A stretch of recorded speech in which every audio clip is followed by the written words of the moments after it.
And of course, it may be a small thing, but it seems to many people to be symptomatic. The government, in terms of the Prime Minister's office, sending condolence letters, sometimes years late, to families who've lost loved ones in Afghanistan. This adds up to many people to a government that doesn't care. Well, look, people make all sorts of criticisms of the Prime Minister.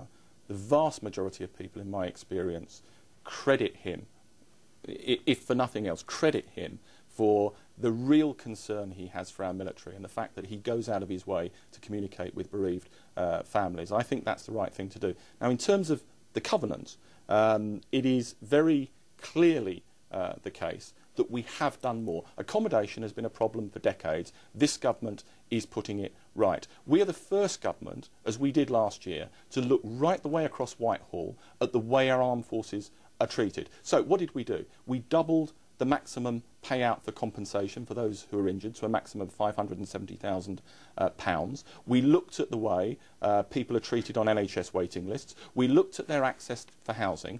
I was at that stage the Further and Higher Education Minister, and we agreed the resources so that when the military leave, they can get free further and higher education. And we ensured, and we've delivered on this, that within every government department there is somebody responsible for looking at the way decisions affect the military. Those are not the actions of a government that is resiling on its responsibility. Before we end, I have to talk about the bigger picture. Afghanistan is costing billions of pounds. It's a very expensive military operation. At the same time, we are living through extraordinarily difficult times in the public finances. We've got a budget deficit that's running at about £175 billion a year. We've got a Chancellor of the Exchequer who's committed to cutting it in half within 4 years. How on earth, sitting here in the Ministry of Defence, can you make these pressures add up to a coherent strategy? Well, firstly, judge us on our record. Over the last decade, defence expenditure has increased by 10% in real terms, which is the best, most sustained funding period for the defence since the 1980s. And would you acknowledge that, without going into too much detail, it is going to have to come down substantially over the next 5 years? No, hold on, let me answer the question. Secondly, in respect of Afghanistan, spend has gone up from 700 million to 3.2 billion. We will be making announcements about defence expenditure, and particularly in terms of Afghanistan, I think you will see more resources. The absolute commitment that we have given, we do give, is that Afghanistan is the overriding priority at the moment, and we will resource that as well as resourcing many other things. So that has, in essence, an unlimited budget, Afghanistan. You will spend whatever it takes, however much it adds to defence spending. We've made that clear, and that's funded outside of this department through the Treasury Reserve.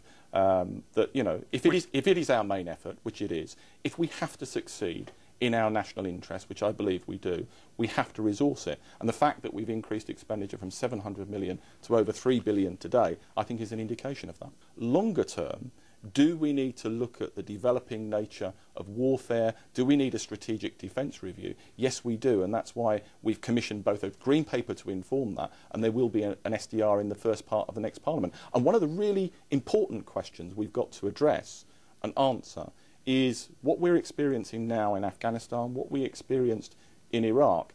Is that the real shape of future conflict? And I don't think there's an easy answer to that, but we've got to address it. Bill Rammell, thank you very much for being on Hard Talk.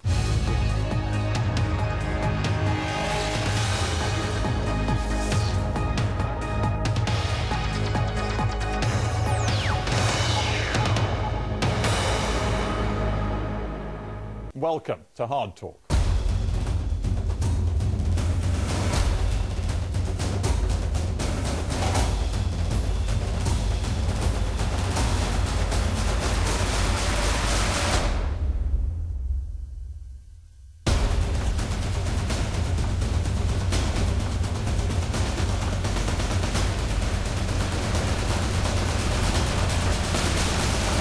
Hard Talk, now on radio. The Pope has ordered a major shake-up of the Roman Catholic Church in Ireland after a damning report into the sexual abuse of children. He said he feels a sense of outrage, betrayal and shame. Tony Blair has told the BBC it would still have been right to remove Saddam Hussein, even if he'd known that Saddam had no weapons of mass destruction.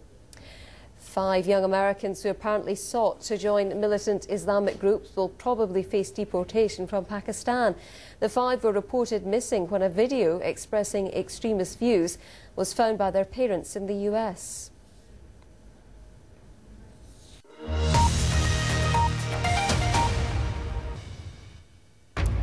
Troubled Tiger Woods announces he's leaving golf indefinitely for the sake of his family. A major overhaul of the Irish Catholic Church. Pope Benedict expresses profound regret over the child abuse scandal. Tony Blair tells the BBC that weapons of mass destruction were not the main reason for going to war in Iraq. Preventing another economic meltdown, the biggest overhaul of US financial regulation passes its first hurdle.